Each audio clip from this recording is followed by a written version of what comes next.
हैं mic number 2 की तरफ। वहां पर अगर कोई गैर मुस्लिम भाई मौजूद हैं और उनके जहन में कोई सवाल है तो सवाल कर सकते हैं। माइक नंबर 2 से। जी, मेरा नाम राजेंद्र प्रसाद शाह है।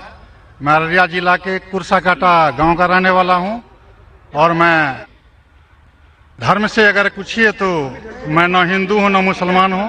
मैं आनंद मार्गी हूं। मैं भागवत धर्म को मानता हूं।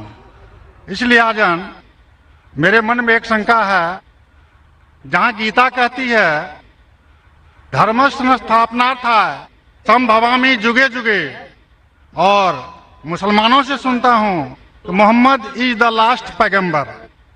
मेरा शक है कि परमात्मा अल्लाह की सृष्टि इनफिनाइट वेब्स में चल रहे हैं, तो इनफिनाइट समस्याएं आगे आएंगी। तो हुआ मोहम्मद द लास्ट पैगंबर। अगर ये सही है तो गीता का यह, कृष्ण का यह घोषणा संभवामि जुगे जुगे क्या गलत है?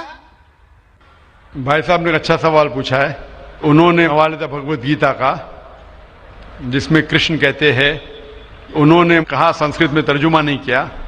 श्री कृष्ण कहते हैं कि जब भी इस धरती पे जुल्म होगा तो उस वक्त भगवान एक पैगंबर को भेजेंगे और हर दौर में एक पैगंबर आएगा। संभवान युग योगे, हर युग में आएगा।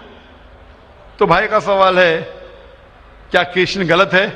आप मुसलमान क्यों कहते हैं कि मोहम्मद सल्लल्लाहु अलैहि वसल्लम आखिरी पैगंबर है?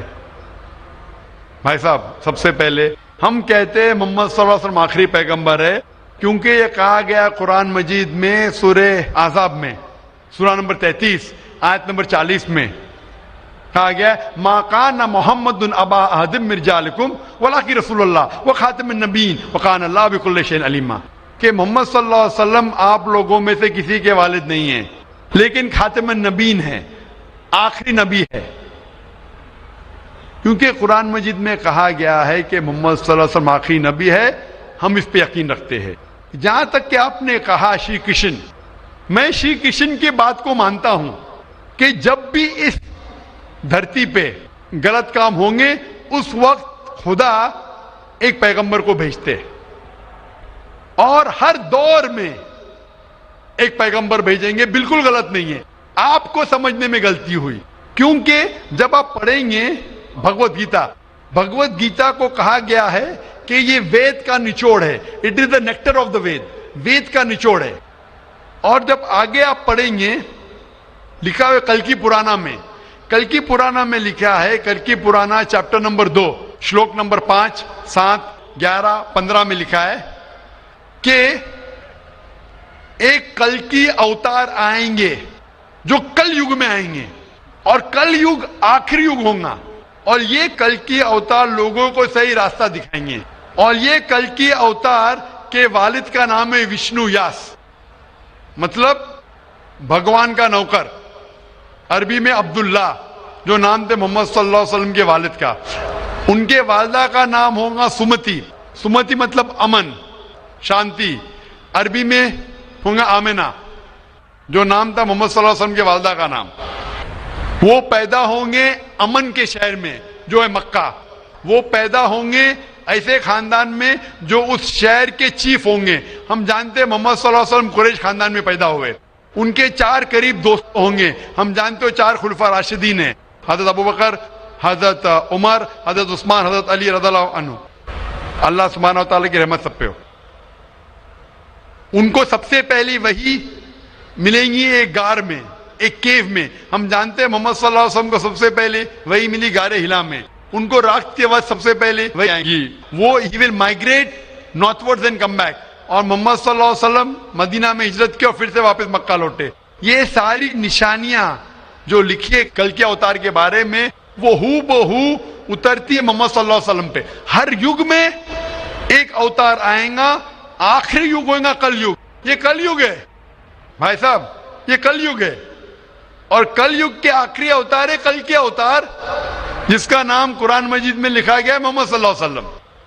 तो ये जो आपकी भगवत गीता में लिखा है, मेरे हिसाब से सही लिखा हुआ है कि हर युग में एक अवतार आएगा। और आखिरी युग है लिखा हुआ है कल की पुराना में वो कल युग है, और कल युग के अवतार है कल के अवतार। तो आप सबको जोड़ेंगे तो पता लगता है कि आपके वेद में भी कई निशानी है मोहम्मद सल्लल्लाहु अलैहि वसल्लम की, कई बार मोहम्मद सल्लल्लाहु अलैहि वसल्लम का जिक्र है। कम से कम 100 हवाले तो मैं दे सकता हूं जिसमें मोहम्मद सल्लल्लाहु अलैहि वसल्लम का जिक्र है। अगर आप पढ़ेंगे भविष्य पुराना पर्व 3 खंड 3 अध्याय 3 श्लोका 5 से 8, उसमें कहा गया है कि मोहम्मद सल्लल्लाहु अलैहि वसल्लम आएंगे और वो एक फॉरेनर रहेंगे और वो डेजर्ट से आएंगे। लिखा है भविष्य पुराना में पर्व 3 खंड 3 अध्याय 3 श्लोका 10 से 27 में मोहम्मद सल्लल्लाहु अलैहि वसल्लम का जिक्र है। अगर आप पढ़ेंगे कुंटप सुक्तास अथर्ववेद किताब नंबर 20 चैप्टर नंबर 127 श्लोक नंबर 1 से 14, उसमें मोहम्मद सल्लल्लाहु अलैहि वसल्लम का जिक्र है। मोहम्मद सल्लल्लाहु अलैहि वसल्लम का जिक्र कई जगह वेद के अंदर है, कई जगह पुराना में है। तो अगर आप भगवत गीता को लेते हैं, पुराना को लेते हैं, कल की पुराना को लेते हैं और एक मानते हैं, तो सारे ये श्लोका कह रहे हैं कि आखिरी पैगंबर आने वाले मोहम्मद सल्लल्लाहु अलैहि वसल्लम है और हमें मोहम्मद सल्लल्लाहु अलैहि वसल्लम मानना चाहिए। भाई साहब जी भगवत गीता मानते हैं आप? देखिए, मैं मानता किसी को नहीं हूँ। मैं तर्क के बौद्धिक स्तर पर जो मेरा लॉजिक एक्सेप्ट करता है उसी को मैं मानता हूँ। लेकिन आपने भगवत गीता का हवाला दिए क्या? नहीं, मानने का मतलब वो आंख बंद कर मानना, मैं आंख खोल कर मानता हूँ। तो आंख खोल के आप मानते क्या नहीं भगवत गीता को? बिल्कुल मानता हूँ। जो तो मानने भगवत गीता में लिखा है जो आने वाले आखिरी अवतार जो पुराना कल की पुराना में लिखा हुआ है कल के अवतार, उसमें मानते हैं आप? देखिए, पुराण की बात नहीं कर सकूंगा क्योंकि कुरान की बात नहीं, पुराना कल की पुराना पुराण में मैं कर रहा हूँ क्योंकि पुराण हाँ। पुराण के बारे में पुराणकार का जो कहना है कि अष्टादश व्यासस वचनम दुए पापाय पर पीड़नम पुण्याय पर हितनम। इसी तरह का है कि 18 पुराण का उद्देश्य है कि दूसरे को कष्ट देना पाप है और दूसरे का भलाई करना पुण्य है। मैंने कब बोला कि दूसरे को कष्ट दो और दूसरे के भलाई मत करो? मैं कह रहा हूँ इस आधार पर मैं कुरान में लिखे लगा दूसरे को कष्ट दो, कुरान में भी लिखे दूसरे को कष्ट मत दो, कुरान में भी लिखे दूसरे की मदद करो। तो इसके ऊपर बहस नहीं हो रही है, बहस हो रही है कल की पुराना पे, कल के अवतार पे।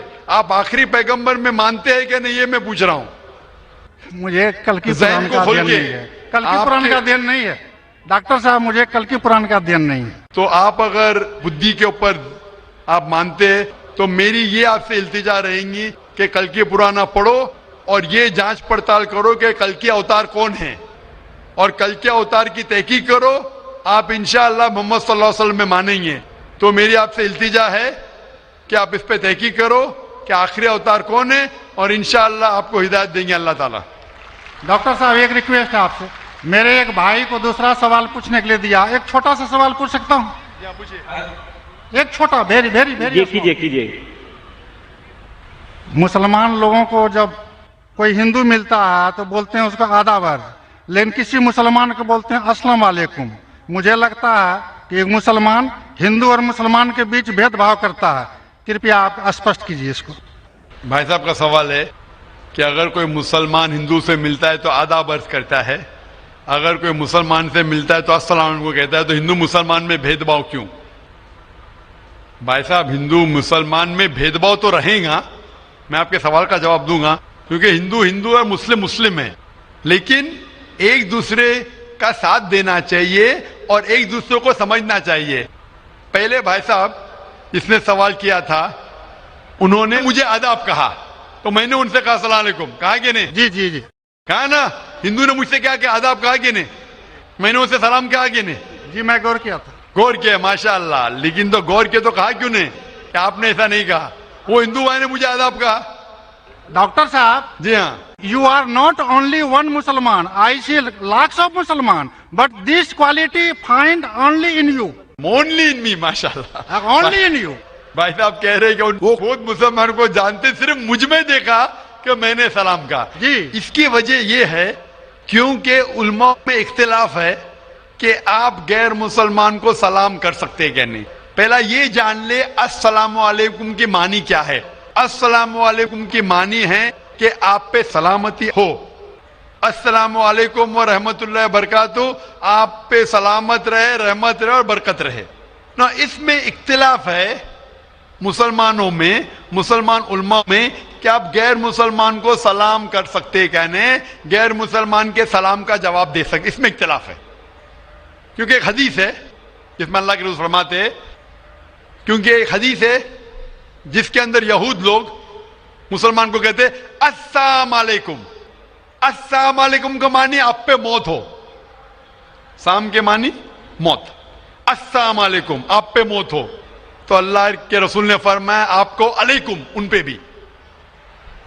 तो ये हदीस है, सही हदीस है। यहूद लोग कहते थे मुसलमान को छेड़ने के लिए अस्सलाम वालेकुम आप पे मौत हो, तो अल्लाह के रसूल ने फरमाया आपको अलैकुम आप पे भी हो। तो इसकी वजह से इख्तिलाफ, और कई हदीसें हैं, मैं ज्यादा बहस में नहीं जाना चाहूंगा, लेकिन यह कहना चाहूंगा कि कुछ उलमा यह भी कहते हैं कि आप अस्सलाम वालेकुम कह सकते, क्योंकि कुरान मजीद की एक आयत है सूरह निसा में, सूरह नंबर 4 आयत नंबर 86 इसमें कहा है, अगर कोई आपको ग्रीट करता है, अगर कोई ग्रीट करता है तो आप और बेहतरीन तरीके से ग्रीट करो। अगर कोई आपको ग्रीट करता है और बेहतरीन तरीके से ग्रीट करो, या कम से कम उतना। तो अगर कोई अस्सलाम वालेकुम कहता है, मुझे कहना चाहिए वालेकुम अस्सलाम व रहमतुल्लाह। अगर कोई कहता है अस्सलाम वालेकुम व रहमतुल्लाह, मुझे कहना चाहिए वालेकुम अस्सलाम व रहमतुल्लाह बरकातहू, या कम से कम उतना, ये जरूरी है। तो इसीलिए अगर कोई मुसलमान मुझसे आदाब करे तो आदाब से बेहतर क्या है, अस्सलाम वालेकुम। और अल्लाह के रसूल के लिए कहा गया, मोहम्मद सल्लल्लाहु अलैहि वसल्लम के लिए, अल्लाह फरमाते जो मैंने तकरीर में बयान किया सूरह अंबिया में, सूरह नंबर 21 आयत नंबर 107 में, वमा अरसलना का इल्ला रहमतुल आलमीन, कि हमने मोहम्मद सल्लल्लाहु अलैहि वसल्लम को नहीं भेजा लेकिन रहमत बना के सारे इंसानों के लिए, सारे आलम के लिए। तो जब मोहम्मद सल्लल्लाहु अलैहि वसल्लम सारे इंसानों के लिए रहमत बन सकते, तो क्या मैं अस्सलाम वालेकुम व रहमतुल्लाह नहीं कह सकता हूं? तो इस बुनियाद पे उलमा का इख्तिलाफ है क्या सलाम कह सकते हैं। कहने मैं उन उलमा में मानता हूं जो कहते हैं कि आप गैर मुसलमान को सलाम कह सकते और जवाब भी बेहतरीन दे सकते। इसीलिए जब भाई साहब ने कहा अदब, तो मैंने कहा अस्सलाम वालेकुम। मेरे हिसाब से अस्सलाम वालेकुम और बेहतर है, आदाब से बेहतर है अस्सलाम वालेकुम, कि आप पे सलामती हो, रहमत हो और बरकत हो। तो भाई साहब मेरे नजदीक गैर मुसलमान के लिए सलामती चाहना अच्छी चीज है, और इसीलिए मैं आपके लिए सलामत चाहता हूं भाई साहब। भाई साहब ये lot of thanks to you sir. मैं सलामत चाहता हूं, और लेकिन सिर्फ मुंह से नहीं, मैं चाहता हूं अमल से आप सलामती पाओ। इसीलिए मैं कहता हूं कि तहकीक करो कल के अवतार के बारे में, आखिरी पैगंबर के बारे में, मोहम्मद सल्लल्लाहु अलैहि वसल्लम के बारे में, तो आपको सलामती इस दुनिया में रहेंगे और आखिरत में भी इंशाअल्लाह।